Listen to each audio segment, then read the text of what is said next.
강의 시간입니다. 네 번째 시간에 오늘 말씀을 가지고 신앙의 두 가지 본질이라고 하는 제목으로 오늘을 나누려고 합니다. 지금까지 이 고린도 교회에 있는 여러 가지 문제들을 이제 조목조목 그 문제를 지적하고 그 문제에 대한 바른 성경적인 지식과 지혜를 이제 가르쳐 주고 있습니다. 지난 시간에 이어서 고린도 교회는 첫 번째 문제가 뭐냐면 분열의 문제를 가지고 있었습니다. 그 분열은 뭐냐면 바로 믿기는 하지만 복음에 매이지 않고 어떤 환경과 어떤 사람의 생각과 어떤 사상과 어떤 주의, 무슨 주의라고 하는 그런 자기들만의 취향과 선호도에 따라서 바울파, 아볼로파, 베드로파, 예수파 뭐 이렇게 갈라져 있다는 것입니다. 그런데 이것을 바울은 그래 너희 나름대로 열심히 그래도 예수 믿으니까 하나님 믿으니까 그래 바울을 통해서 믿나? 베드로를 통해서 믿나? 아볼로를 통해서 믿나? 믿는 것은 다 하나님이니까 그래 열심히 믿어라 이렇게 하질 않고 그게 잘못됐다는 것입니다.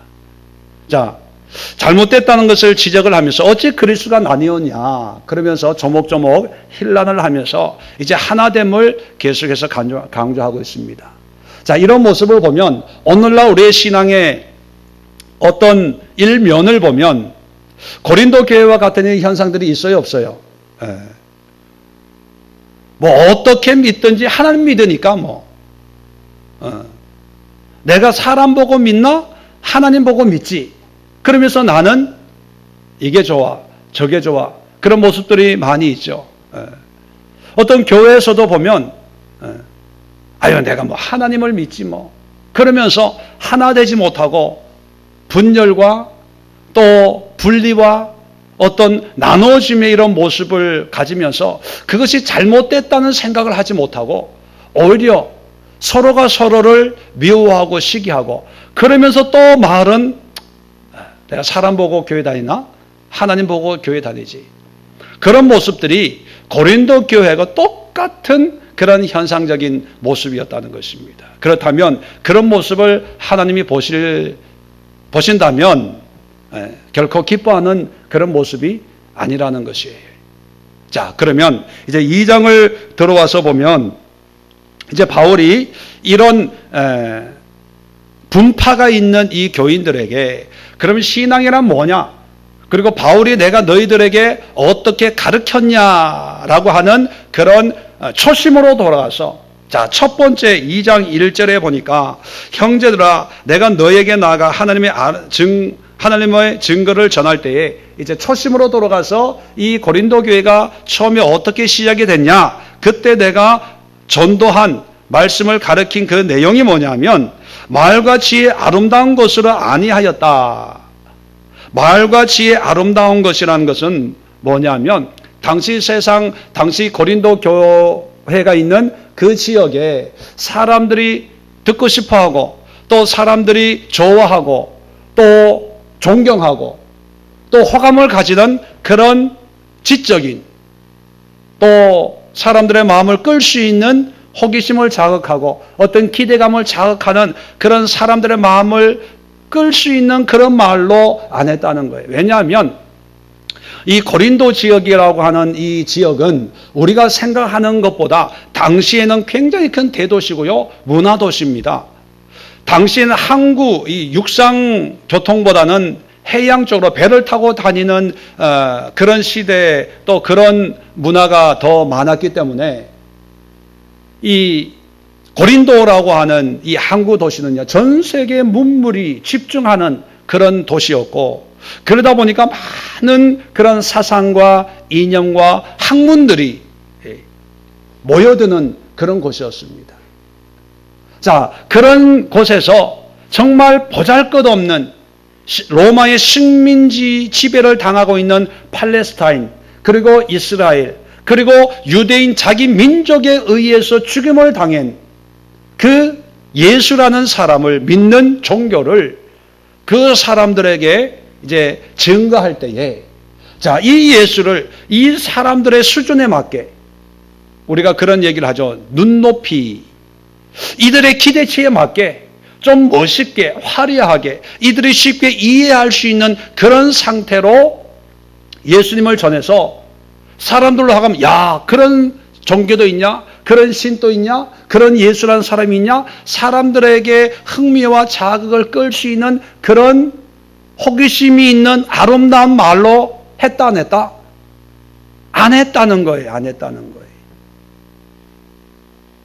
우리는 오늘날 복음을 전하는 사람들이나 우리 목사들은 어떻게 설교를 합니까?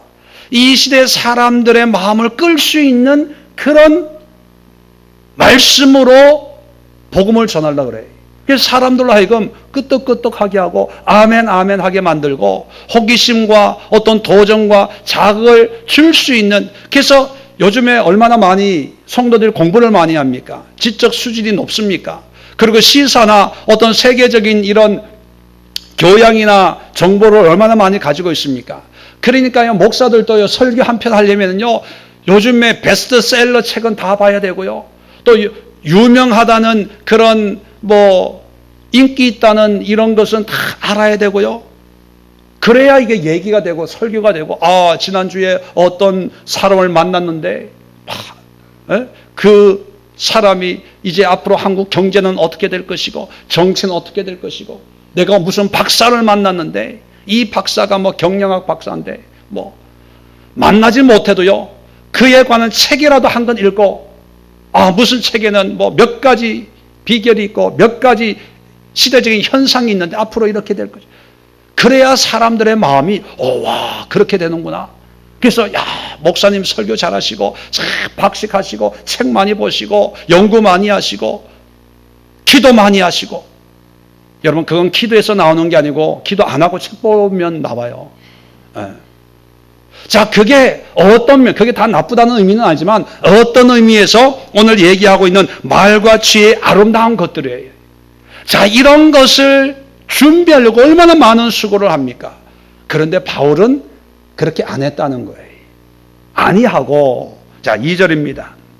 내가 너희 중에서 예수 그리스도와 그가 십자가에 못 박힌 것 외에는 아무것도 알지 아니하기로 작정하였습니다.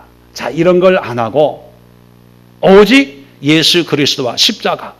여러분, 우리에게는 십자가 자랑이지만 당시로 보면, 초대교회 보면 십자가가 자랑이에요. 창피한 거예요. 쉽게 얘기해서 내가 믿는 신이 죽었어. 그것도 자기 동족에게. 그것도 우리는 십자가가 고상해서 귀에도 달고 목걸이로 하고 반주도 하고 장식으로 하지만, 그 당시 십자가는요, 로마 시대의 처형, 교수형 시키는 형틀이에요, 형틀. 요즘식으로 얘기하면 전기의자, 올가미 이런 거 있죠. 올가미를 자랑한다는 거예요. 그러면 사람들의 느낌이 뭐예요? 야, 끔찍하다, 재수 없다. 그런 걸 얘기하냐? 또 말과 아름다운 것으로 전하는 사람들에게는 오히려 이 십자가는 쏙 빼고 싶어 해요. 왜냐하면 당시 사람들이 기대하는 것은 좋은 거고, 왜냐하면 그리스 로마 신화 여러분 일반적으로 아시잖아요. 그들이 믿는 신은요, 힘이 세요. 그리고 사랑이 있어요. 그리고 인간미가 있어요. 그런데 십자가는 뭐예요?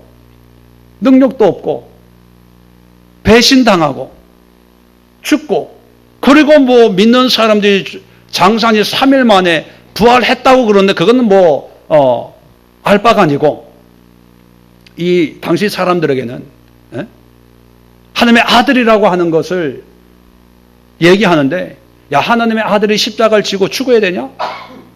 내가 믿는 아폴로 신이나 비너스 신이나 이런 신들은 멋있고 아름답고 이쁘고, 신들끼리 큐피드 이러면서 사랑하고 인간미가 있는데, 이 십자가 예수, 그걸 전하는 바울을 보면, 그래서 지난주에 우리가 살펴봤던 것처럼 바울은 그것을 이 사람들이 어떻게 받아들이는 것을 너무나 잘 알아요. 그래서 뭐라고 얘기합니까? 18절에 1장 18절에 십자가의 도는 길이 아니라 the way of cross가 아니라 the logos, 십자가의 진리, 그죠?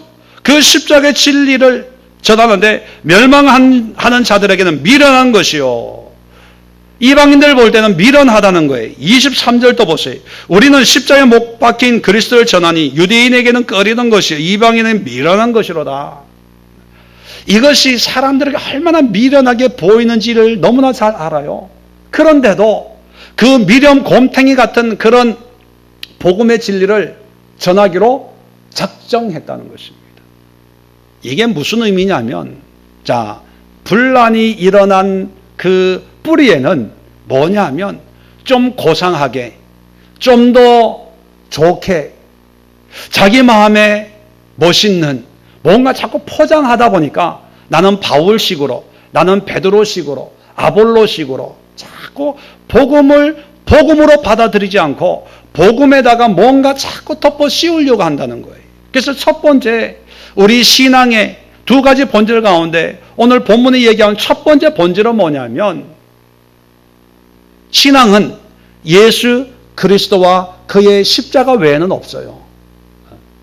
이 예수 그리스도와 십자가 외에 아볼로와 같은 그런 학문 지적인 것을 자꾸 포장하다 보니까 나는 아볼로파, 나 아볼로 스타일이 좋아, 뭐 성령 방언했냐, 뭐 랄랄라 따따따 하는 것보다 아볼로 얼마나 멋있냐, 지적으로 성경에 박식하고 성경을 잘 풀어주니까 난 아볼로가 좋아 라고 하는 그 말 속에는 아볼로를 통해서 예수님을 믿는다고 하지만, 근데 그 뿌리에는 뭐가 있냐면 복음을 복음되게 믿지 않으려고 하는 그런 인간의 위선이 담겨져 있다는 거예요.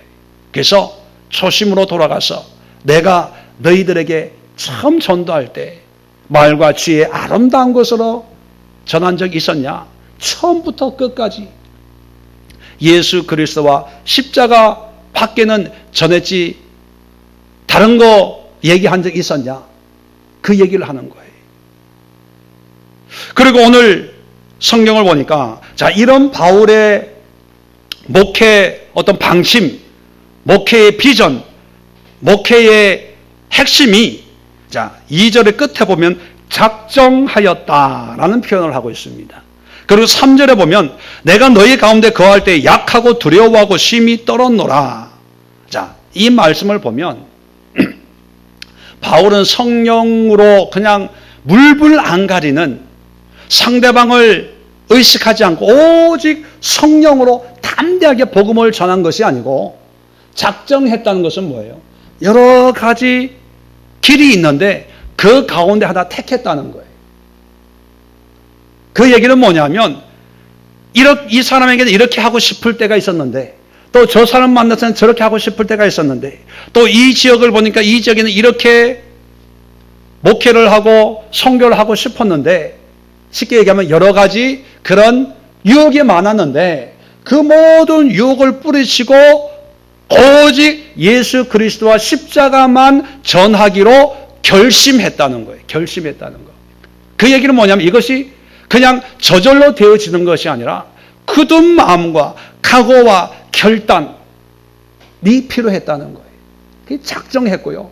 자, 작정했다고 해서 괜찮냐? 뭐 하나님이 함께 하시니까. 바울은 우리하고 다르니까, 우리보다 믿음이 훨씬 좋으니까 그게 아니고 3절에 얘기하고 있는 것처럼요, 여전히 마음이 약했어요. 예수만 전하다가 혹시 저 사람이 교회를 떠나면 어떡하나? 십자가만 전하다가 저 사람 시험 들면 어떡하나? 늘 두근두근 했다는 거예요. 그리고 두렵고 심히 떨었대요. 이런 모습을 보면 바울도 이 복음을 전하고 복음으로 목회하고 복음으로 선교하는 것이 결코 쉬운 일은 아니었다는 것입니다. 자, 그렇다고 해서 쉽지 않다고 해서 타협하지 않고 모든 두려움과 모든 약함과 모든 공격을 감수하고 오직 예수 그리스도와 십자가만을 전하기로 굳게 결심하고 결단을 하면서 복음을 전한 것이 고린도고, 그렇게 해서 생겨난 것이 고린도 교회 너희들이다, 이렇게 얘기하는 거예요. 자, 여기서 한번 생각해 보세요. 자, 오늘날 지식 수준과 2000년 전에 바울이 복음을 전할 때 그 당시의 지식 수준과 상대적, 그때와 지금을 비교하는 것이 아니고, 그때의 사람들 속에 있는 어떤 지식의 어떤 양이나 어떤 기대와 어떤 지식적인 것의 영향력과 오늘날 이 시대에 뭐 인터넷, 컴퓨터, 책, 이런 지식 속에 있는 사람들에게 영향을 미치는 그 영향력, 두 가지를 비교해 볼 때 어느 시대가, 이 지식의 시대가 더 강력한 영향력을 미쳤을까요? 오늘일까요? 고린도 시대일까요? 우리는 오늘날이 최첨단의 시대라고 생각을 합니다. 그런데요, 이 최첨단의 시대이긴 하지만 어떤 지적인 영향력은 어느 정도 평준화가 되어 있어요. 무슨 얘기냐면, 일반적인 사람들도 잘은 모르지만 상당한 지식의 양을 가지고 있다는 거예요. 왜? TV, 인터넷, 책, 학교 공부를 통해서. 그러니까 지식의 양이 엄청 많지만 대신에 그 지식이 주는 영향력은 그렇게 크지 않아요. 오히려 지식보다는 운동, 자기 하고 싶은 것, 자기의 개성이 인정받는 시대입니다. 사회가 다양하게 된 이유도 있겠죠. 그래서 많은 지식의 홍수의 시대라고 하지만 그 지식이 우리에게 미치는 영향은 제한적이에요. 물론 우리가 모르는 분야도 많이 있지만 그걸 모른다고 해서 우리가 문제가 있는 건 아닌 그런 시대입니다. 그런데요, 고린도, 로마, 바울 시대, 초대교회 시대는요, 지식이 특정한 사람의 소유로 점유물처럼 여겨졌기 때문에 그 당시에 지식이 일반 사람들에 주는 영향력은 지금 오늘날 우리 시대보다 엄청난 파괴력을 가지고 있고 파급력을 가지고 있습니다. 왜? 일반 사람들은요, 평생 학교도 못 가고 글자도 모르는 사람들만 수두룩했을 거예요. 자, 그런 시대에 말과 지혜의 아름다움으로 복음을 전한다면 아마 그 시대는요, 일장 무식한 사람들은요, 그냥 별다른 얘기 안 해도 오늘날로 표현하면 전도가 저절로 됐을 거예요. 바울이 로마 시민이잖아요. 공부를 많이 했잖아요. 학식이 많잖아요. 헬라어도 유창하고 히브리어도 유창하고. 그래서 처음에 사도행전을 보면 백부장이 로마 시민인 줄 알고 로마 보호하려고 하니까 바울이 그 로마 군인들을 보디가드 삼아가지고 히브리 말로, 자기 나라 말로 유창하게 바울이 자기의 간증을 하는 것을 성경이 기록하고 있는 걸 보면 참 국제적인 감각이 뛰어난 사람이에요. 자, 그런데 그런 시대에 가장 강력한 무기가 뭐냐? 복음보다는 이 사람들에게 가장 직접적인 영향을 미칠 수 있는 지혜와 아름다운 말로 복음을 전하는 것이 가장 빨리 교회를 정착시키고 부흥시키는 방법일 수 있습니다. 그런데 그것을 안 했다는 거예요. 우리는 그 당시의 상황을 모르는 상태에서 이 본문을 보면 복음만 전했구나, 단순하게 이렇게 이해를 하는데, 그 상황을 들여다보면요, 쉬운 길을, 편한 길을, 간단한 길을 바울은 오직 복음을 위해서 힘든 길을 가고 고난의 길을 가고 어렵게 전도하고 사역하기로 작정했어요. 그러다 보니까 쉬운 길을 쉽게, 자기의 가지고 있는 능력을 능력껏 활용하면 약할 필요도 없고 두려워할 필요도 없고 시비 떨 필요도 없어요. 그런데 알지만, 정답이 뭔지를 알지만 그 정답으로 살지 않고 하나님이 주신 하나님의 방법으로 살려고 하니까 걱정이 되고 약하고 떨고 두려워하는 거예요. 왜 이렇게 했을까? 이유는 하나입니다. 이것이 신앙이기 때문에, 이것이 하나님의 뜻이기 때문입니다. 오늘날 우리의 신앙을 보면 물론 제가 잘하고 있고 우리 교회가 잘하고 있다는 우월감으로 다른 교회, 다른 어떤 신앙을 비난하는 것이 아니라 우리 자신을 다 포함해서요, 오늘날 신앙은 너무 쉽게 가려고 그래요. 쉬운 방법을 쓰려고 그래요. 가장 간단한 방법을 쓰려고 그래요. 오늘날 사람들이 원하는 말과 지혜의 아름다움으로 사람들의 마음을 사로잡으려고 그래요. 근데 그것은 복음이 아닙니다. 그것은 진리가 아니에요. 진리는 처음부터 진리여야 되거든요. 진리가 어떤 포장을 하고 다가갈 때 사람들은 그 포장을 보고 진리를 보는 순간부터 진리를 보지를 못해요. 진리가 능력을 잃어버려요. 왜? 그 포장을 벗기는 순간 사람들은 이게 아니라라고 생각을 하니까요. 그러다 보니까 진리를 진리되게 얘기하는 게 두려워지는 거예요. 왜? 떠날까봐, 시험 받을까봐, 포기할까봐.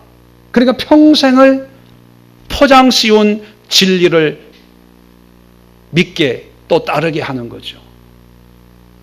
그리고 포장 씌운 진리를 볼 때 사람들은 안도감을 느껴요. 야, 역시 하나님은 좋은 하나님, 사랑의 하나님, 복 주시는 하나님, 응답하는 하나님, 눈동자처럼 지켜주신 하나님.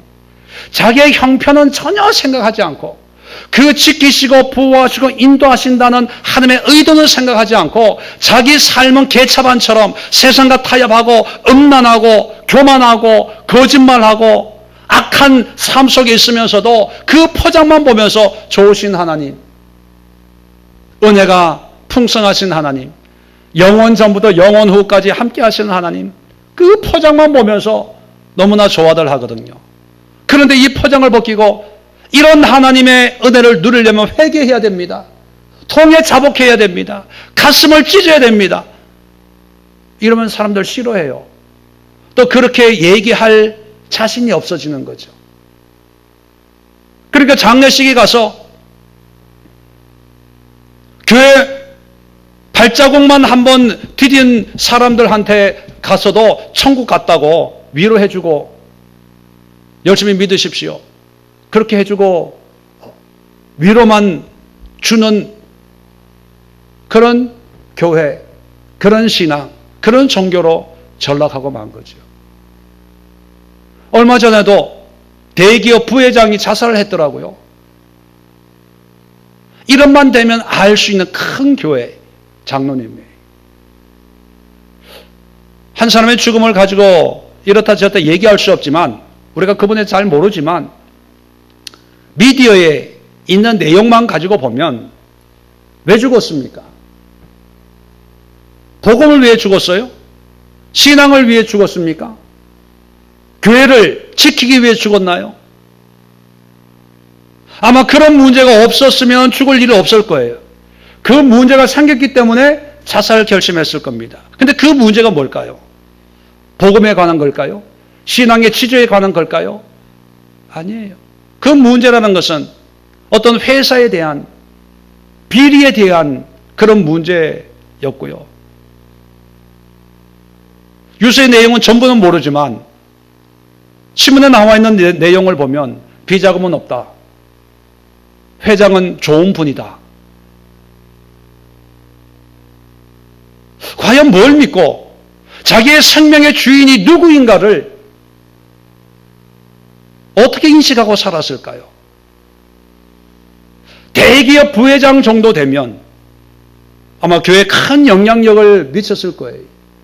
아마 그분에게 신앙생활 하면서 예수 그리스도와 십자가 외에 다른 걸 얘기하지 않고, 다른 걸 보지 않고, 다른 걸 요구하지 않고, 그것만 요구했다면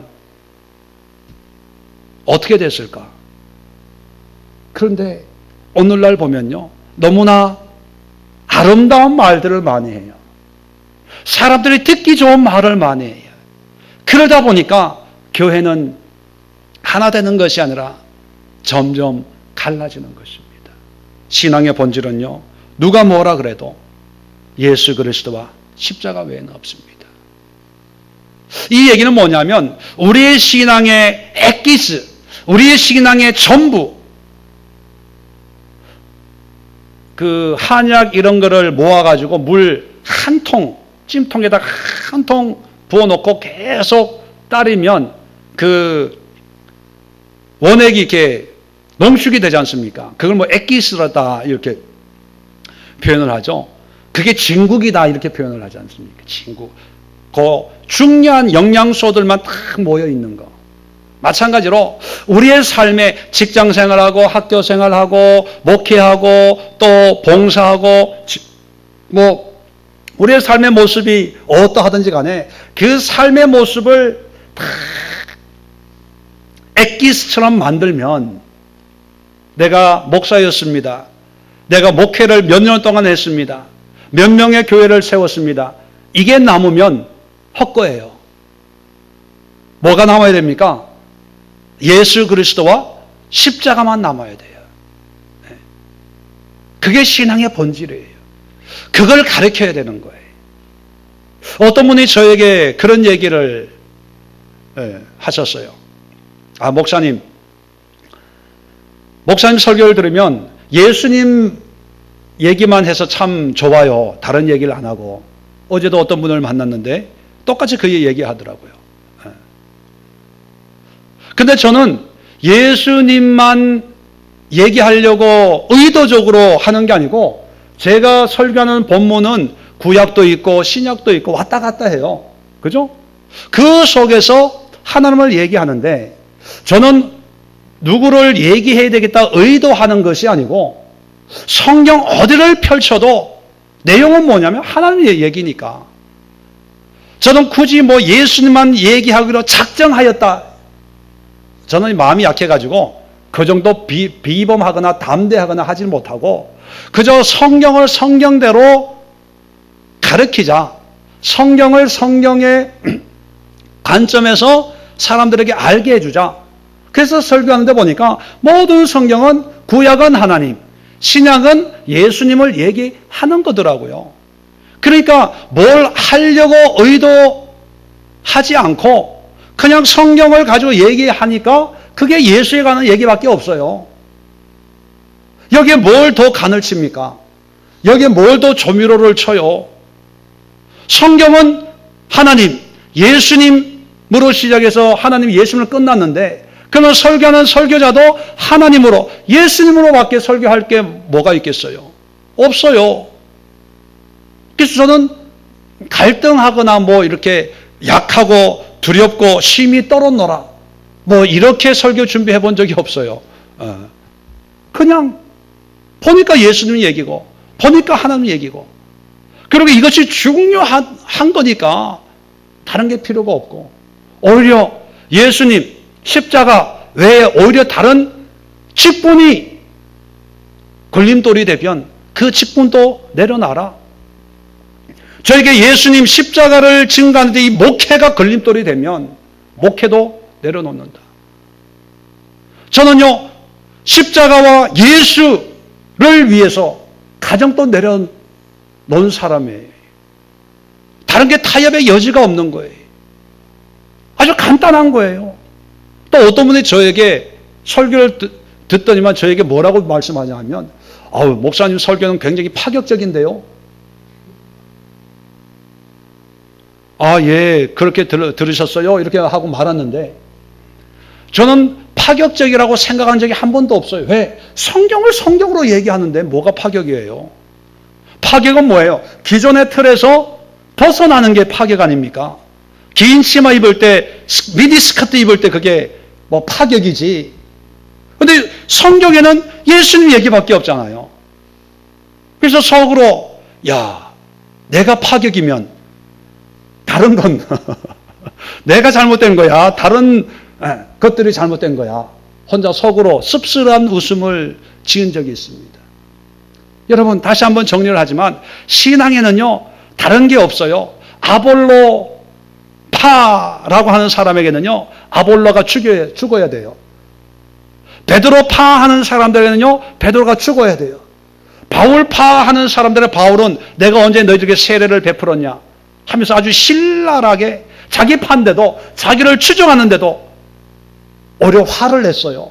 그 얘기는 뭐냐면 그런 게 필요 없다는 거예요. 오직 예수 그리스도와 십자가.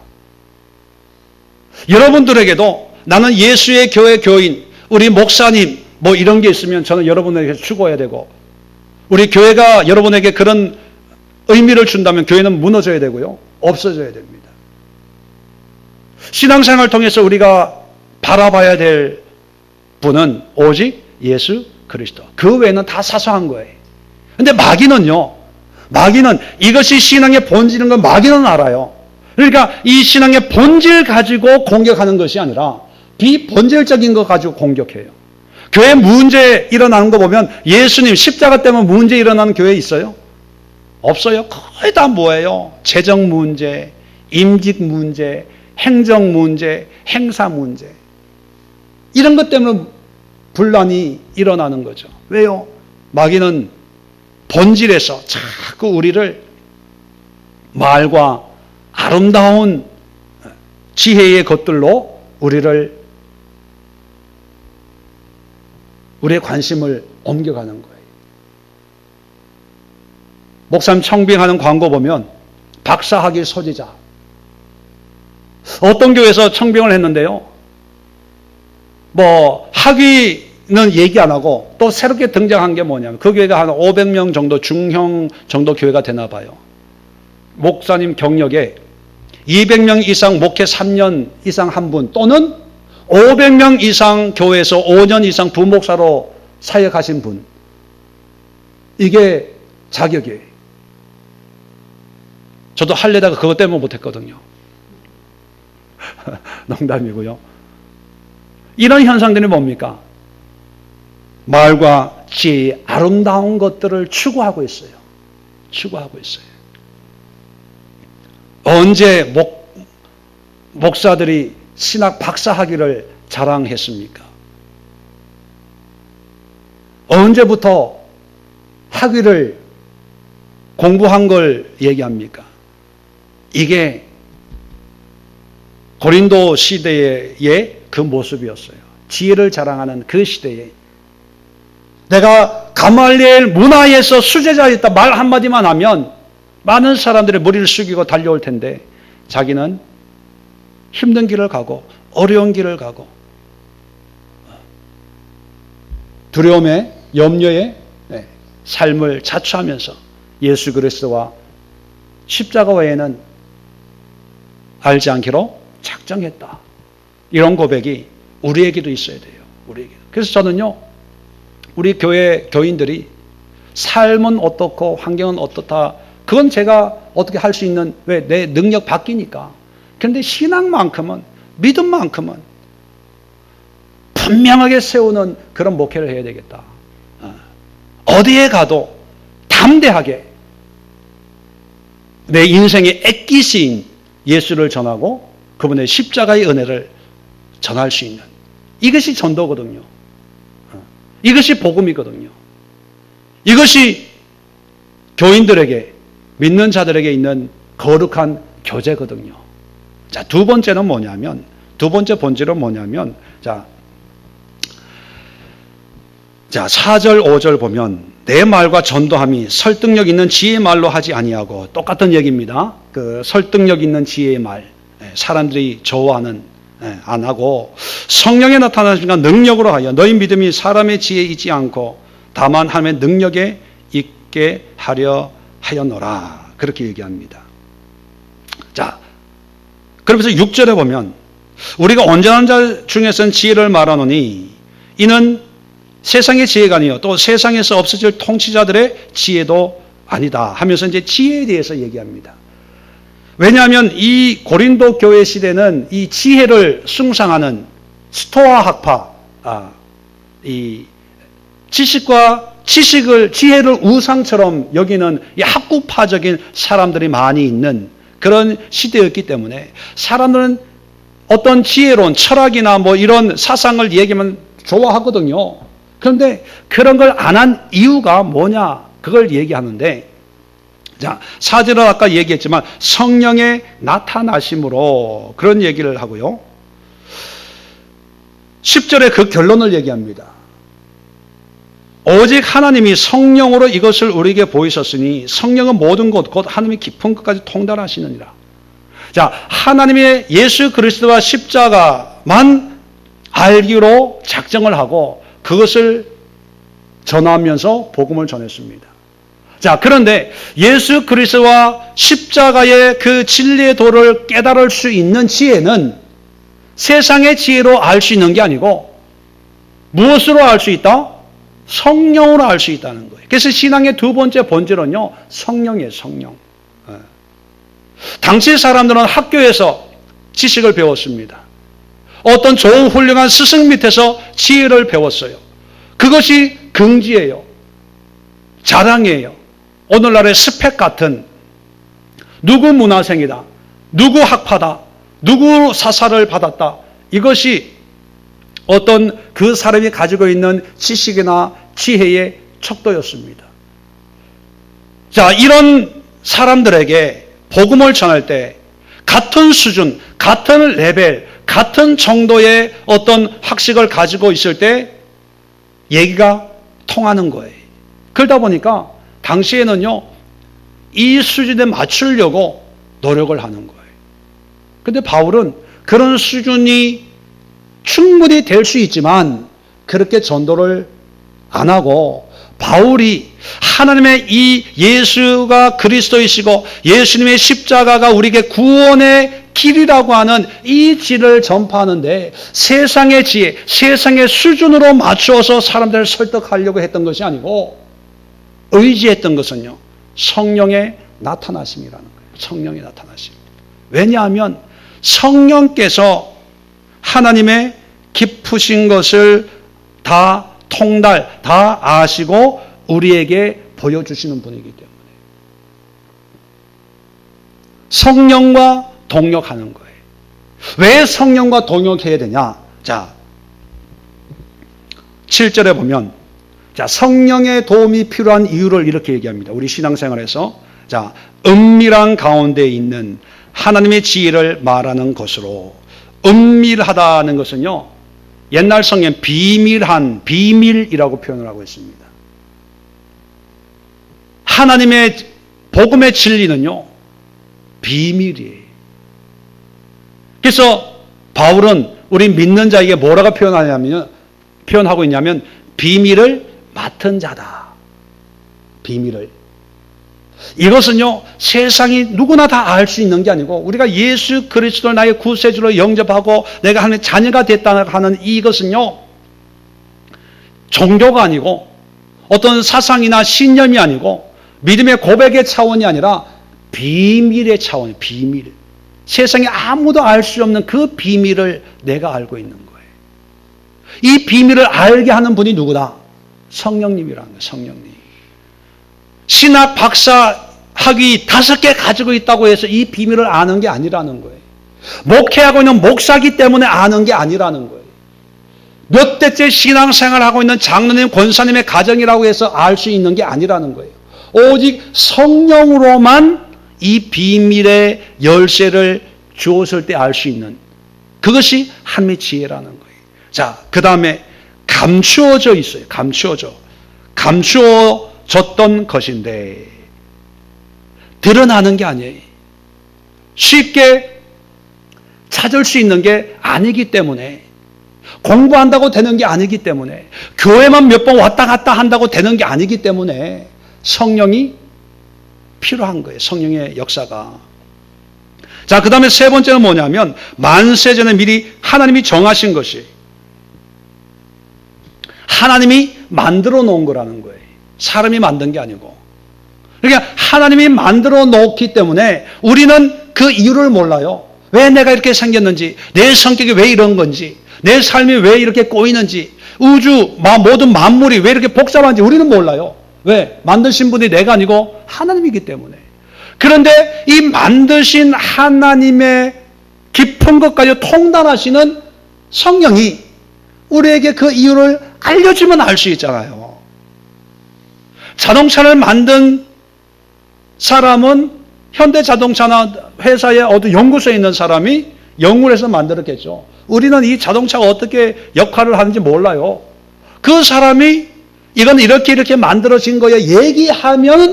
얘기한 만큼 알 수 있는 거예요. 그 원리는 마찬가지죠. 그러니까 이 자동차에 대해서 자동차 파는 사람에게 물어봐도 그 사람이 할 수 있는 대답은 뭐예요? 몰라. 뭐뭐인 것 같아.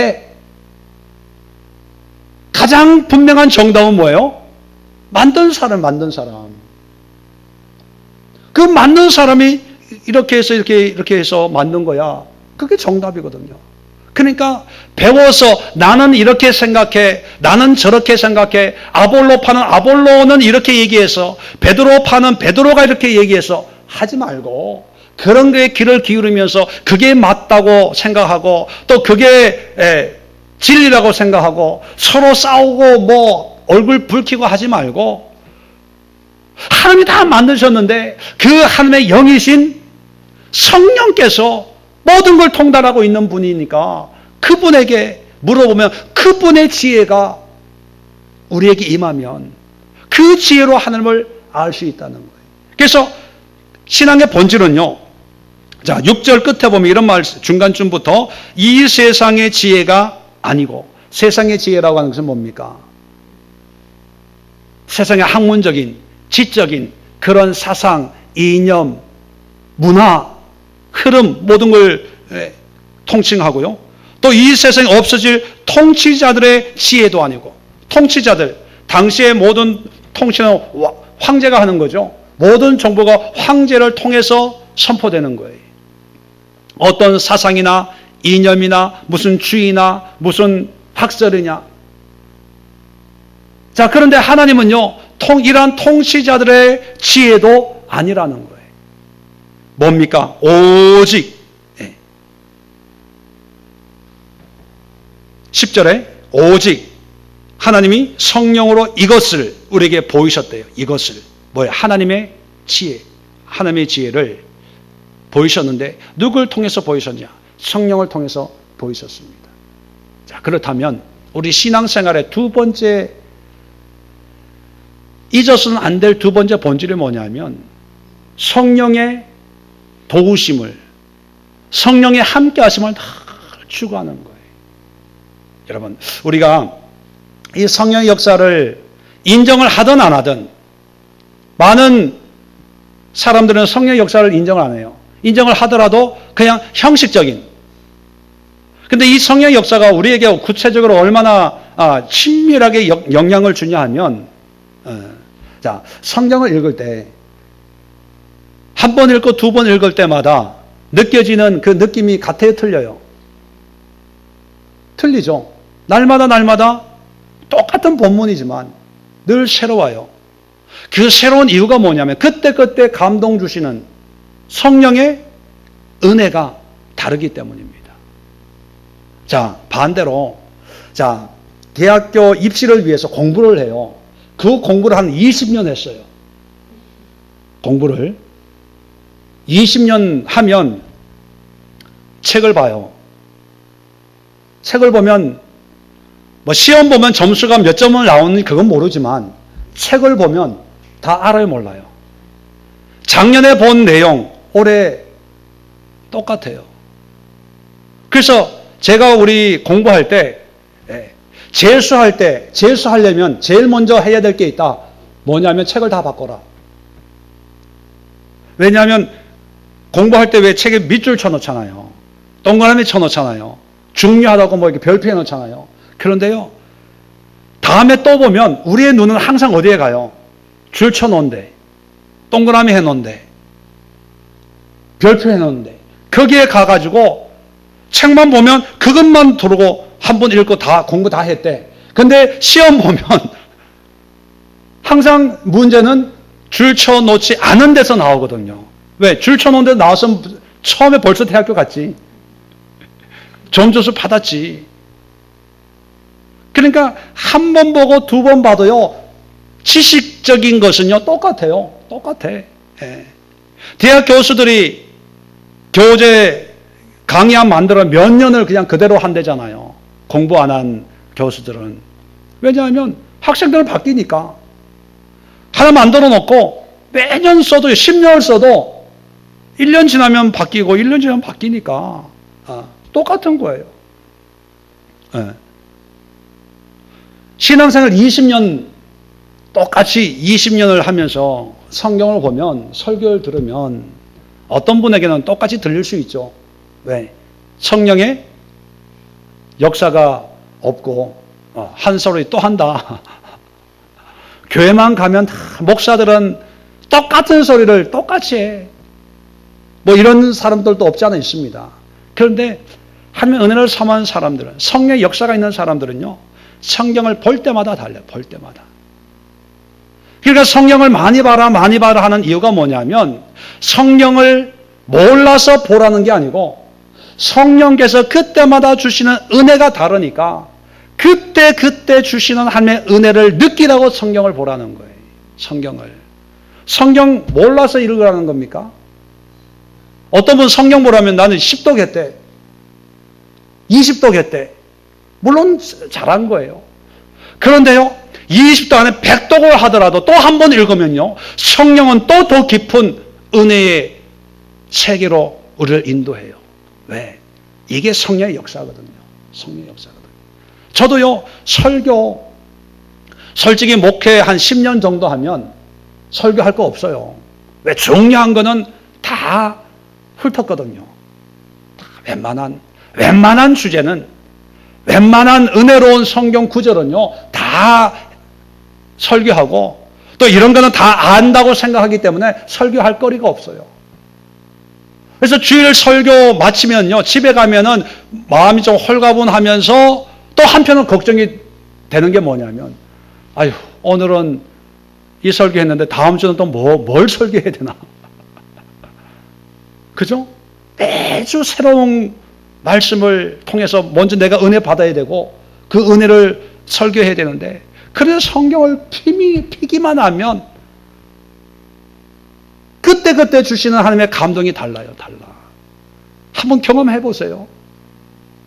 이게 성령의 역사예요. 성령의 역사.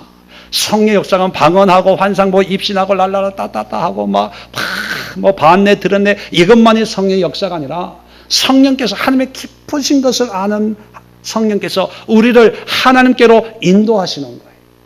오늘이 다르고 내일이 다르고 올해가 다르고 내년이 다르고요. 그래서 저는 설교 준비를 하면서요, 한 번도 어렵다 힘들다 그렇게 설교 준비할 때는 막 토요일이 제일 스트레스를 많이 받고, 토요일은 사모한테도 토요일은 건드리지 마라. 왜냐하면 이 말씀 속에 성령이 주시는 그 은혜를 묵상하고 기대하고 해야 되거든요.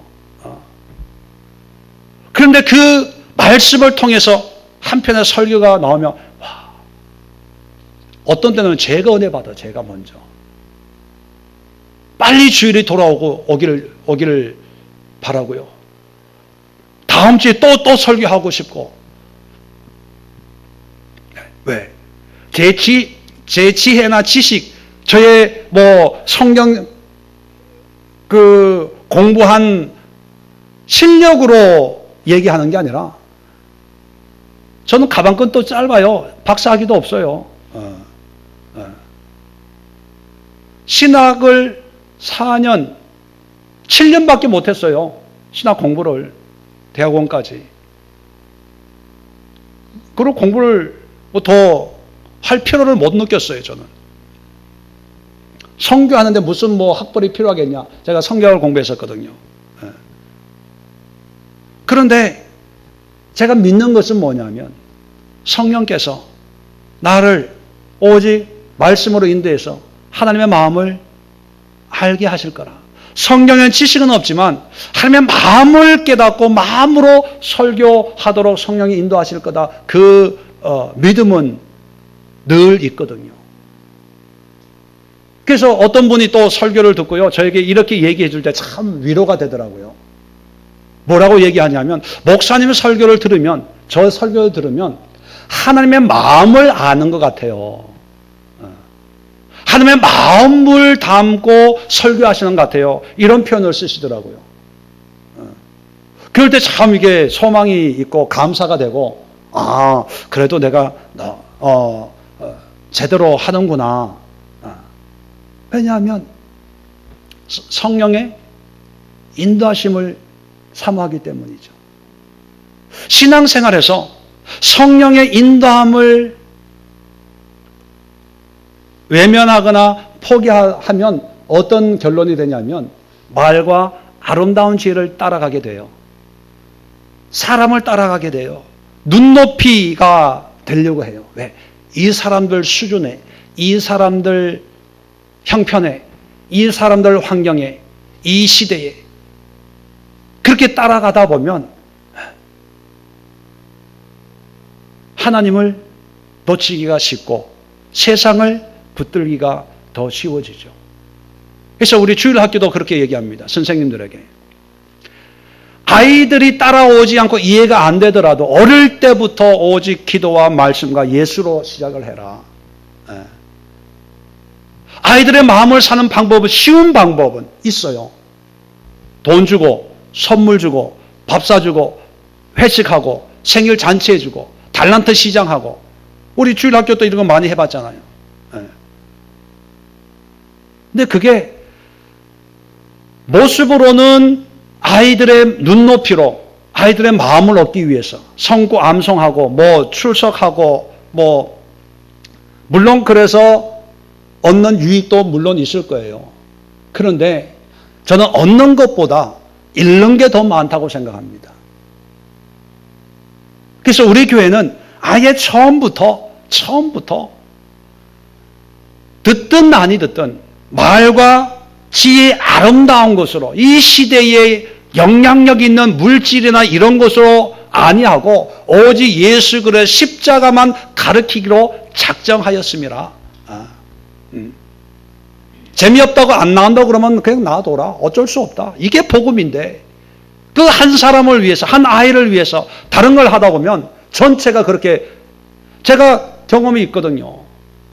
제가 교육부장을 한 적이 있었습니다. 서울 4년 동안 사회관하면 교육부장을 하면서 교사 모임을 하고 교사 세미나를 하면 이제 회의 좀 하자고 하면 복음에 대해서 얘기하는 게 아니라 다 행사적인 걸 얘기해요. 뭐 안 해주냐, 뭐 시설이 뭐 없다, 뭐 보조해달라. 왜냐하면 뭐 생일자 파티하고 뭐 하고 뭐 보조 좀 해줬으면 좋겠다. 뭐 혼자 각 반으로 하기 힘드니까 한목에 단체로 했으면 좋겠다. 생일 한 달에 그냥 생일 뭐, 왜냐하면 어떤 선생님 반은 피자 먹고, 어떤 선생님 반은 호떡 먹고, 어떤 선생님은 떡볶이 먹고, 이러니까 애들이 그 안에서 위화감이, 우리 선생님은 피자 사줬는데 근데 청년들은 돈이 없잖아요. 아르바이트 해가지고 뭐 자기 쓰기도 바쁜데. 그래서 뭐 떡볶이나 이런 거 사주면은 에이 누구는 뭐 피자 사줬다 이러니까 그냥 주일학교에서 모아가지고 한 달에 한 번 그냥 같이 하재. 이게 회의 주제예요. 복음에 대해서는 없어요.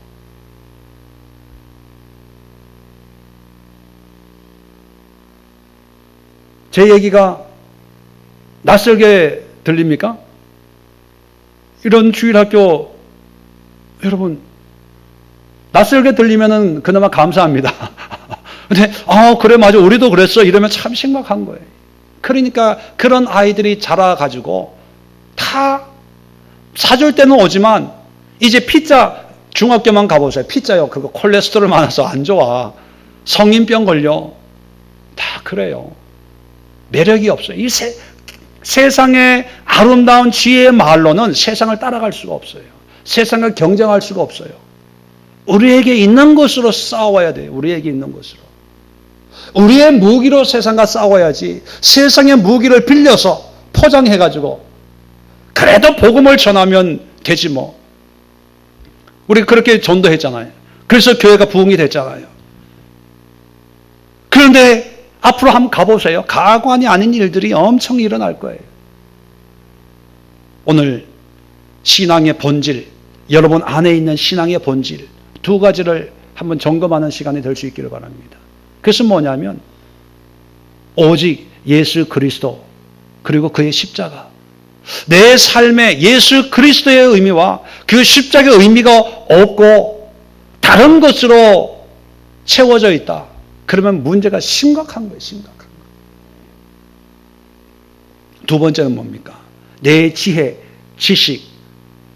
배움은 좋은 겁니다. 그런데 그 배움이 배움으로 끝나버리면 교만해져요. 제자 훈련 좋아요.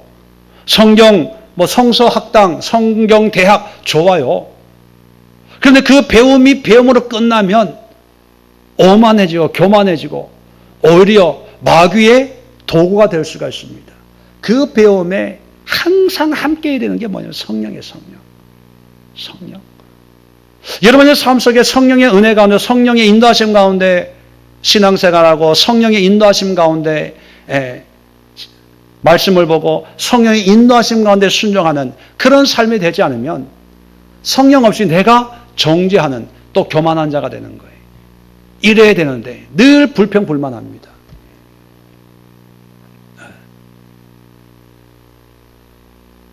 어떤 분에게 얘기하다가 무슨 얘기가 나와서 한번 기도 한번 해보세요. 해야 될지 말아야 될지. 그런데 그분은 해야 된대. 왜? 이유가 이런 이유도 있고 저런 이유도 있고 이렇고 저렇고. 난 안 했으면 좋겠다. 자기는 해야 되겠대. 그러면 내가 진리가 아니니까 기도 한번 해보세요. 그리고 하나님의 뜻이 뭔가를 한번 물어보세요. 했더니만 그런 것까지 물어봐요. 그런 것까지 기도해봐요. 여러분, 우리가 기도하고 성령의 뜻을 구하는 것은 입시나 환상이나 이런 것이 아니라 우리의 삶의 모든 부분을 성령이 하나님의 깊은 것과 아는 하나님의 지혜로 우리를 인도하시려고 하는 거예요. 그러니까 우리가 그 성령님이 너무나 고마운 분이에요. 고마운 분. 우리의 친구가 되고 우리의 동반자가 되고 어떤 게 남편보다 더 가깝고 아내보다 더 가까운 그런 성령님인데 이 성령님은 굉장히 부담스럽게 느껴지고 어떤 부흥회 때나 기도원에서나 아니면 무슨 은사 집회, 영성훈련 때나 있는 그런 분으로 뒷방 할머니로 여기고 내가 필요할 때만 특별한 은사적인 것만 필요할 때 불러내다가 성령 충만, 은혜 충만, 성령 세례 이렇게 생각을 해요. 이제 성령님은 그런 분이 아니거든요.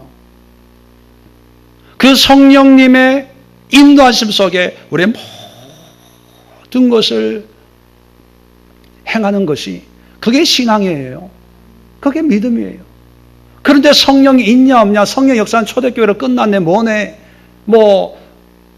이런 걸 보면요. 말이 안 나와요. 말이 안 나와, 저는. 성령 하나님을 이상한, 신비한, 신령한 어떤, 분으로 만들어 놓고, 그런 하나님은 초대교회만 역사했고, 그런 은사는 끝났고, 지금은 은혜의 시대고, 사랑의 시대고, 여러분, 오늘 이 시간, 우리가 한번 기도하는 시간을 가지려고 합니다. 오늘 특별히 기도할 때 두 가지를 놓고 함께 기도합시다. 여러분 자신도 그렇고 우리 교회도 그렇고 우리 자녀들, 우리 이 시대의 그리스도인들 모두에게 해당되는 게 뭐냐면 주여 이 시대에 세상의 말과 지혜의 아름다움으로 살지 말고 믿지 말고 정말 예수 그리스도와 십자가에 달려 돌아가신 그 십자가의 은혜로 복음이 되는 그런 믿음과 신앙의 회복이 일어나게 하옵소서.